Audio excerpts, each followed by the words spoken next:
कस्तो छ त गाउँको अवस्था यति बेला? सहरभन्दा धेरै फरक गाउँ। अहिले बर्खायामको समय चलिरहेको छ। हरियाली चारैतिर, बर बिरुवामा पाउलोहरू पलाएर फुलहरू फुलेर सुगन्ध चलिरहेको बेला हरियाली छ। डाँडाकाँडालाई सेतो कुहिरोले ढाकेको गाउँको अवस्था। गाउँ आफैमा रमाउने गर्छ।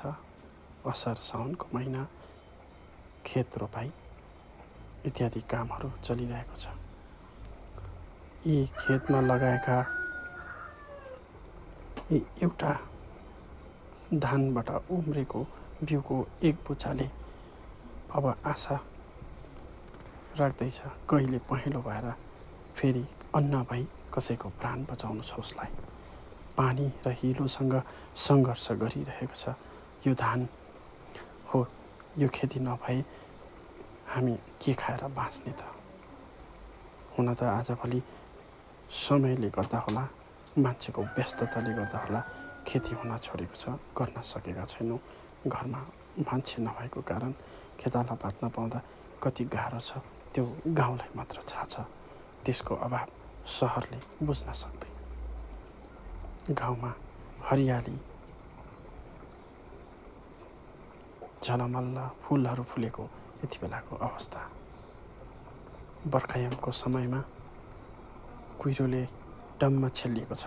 मानौ पर्दा पछाडि के छ रहस्य भनेर हेर्नको लागि उत्ताउलो हुने जस्तै कहिले यो कुहिरो उक्रिन्छ र उज्यालो फेरि देख्न पाइन्छ। घाम लागे लुगा सुक्ने थियो भन्ने आशामा बसिरहेका छन् गाउँका मानिसहरू। सहरमा जस्तो वासिङ मेसिनमा तुरुन्तै लुगा सुकाउन मिल्दैन। गाउँमा सूर्यको किरण नपरेसम्म चिसै हुन्छ लुगा। यही त हो कुहिरोले कहिले खुसी कहिले सुख रोदनका दिनहरू बोकेर ल्याउँदैछ। हो पानी चाहिरहेको छ बस्तीमा। गाउँलाई पानी चाहिएको छ, खेती लगाउनु छ। सहरलाई यही पानी बेसी भइरहेको छ। यही माटोको घरलाई कहिले सिमेन्टको घर हुन्छ भन्ने आशामा गाउँ बसिरहेको छ। अहिले थाहा छैन आज यो खेतमा रोपेको एउटा अन्नको एउटा दाना गर्दै फलेर एक मुठी दानाले थाहा छैन कसको प्राण बचाउने हो, कहाँसम्म पुग्ने हो यो अन्न। कृषकले 120 दिन दुःख गर्दा मात्र एउटा धानको बाला फल्दछ। सहरभन्दा फरक गाउँ सधैँ नै गाउँ आफैमा रहस्यमय छ।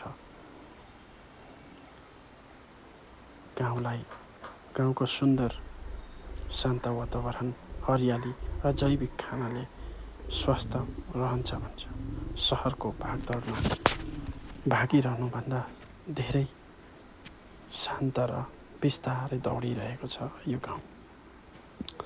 यी गाउँका बाटोहरूमा हिलो र चिप्लो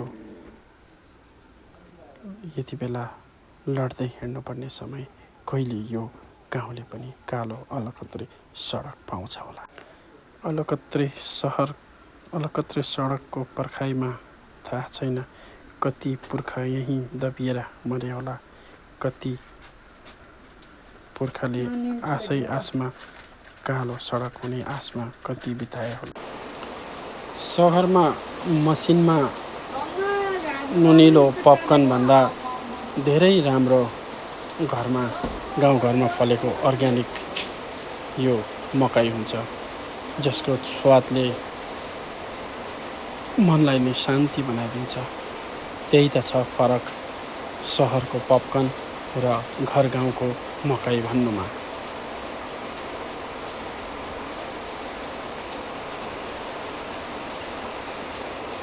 अहिले खेतको समयमा लुगा फेरे जस्तै भित्तालाई तासेर चिल्लो बनाइएको छ।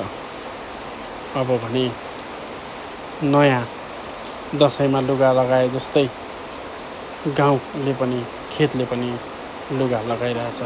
यस्तै छ सहर। जीवन पनि यात्रा हो अरे, त्यसै भन्छन्। जीवन एक यात्रा हो जहाँ दुःख सुख कष्ट दुःख पीडा लिएर खुसी र हाँसोसँगै रोदन लिएर हिँड्नुपर्ने हुन्छ। जीवन पनि यो बाटो जस्तै हो, जहाँसम्म हिँड्न सकिन्छ त्यहाँसम्म हिँड्नुपर्छ। जीवन पनि एउटा बाटो जस्तै हो, जीवन यात्रा।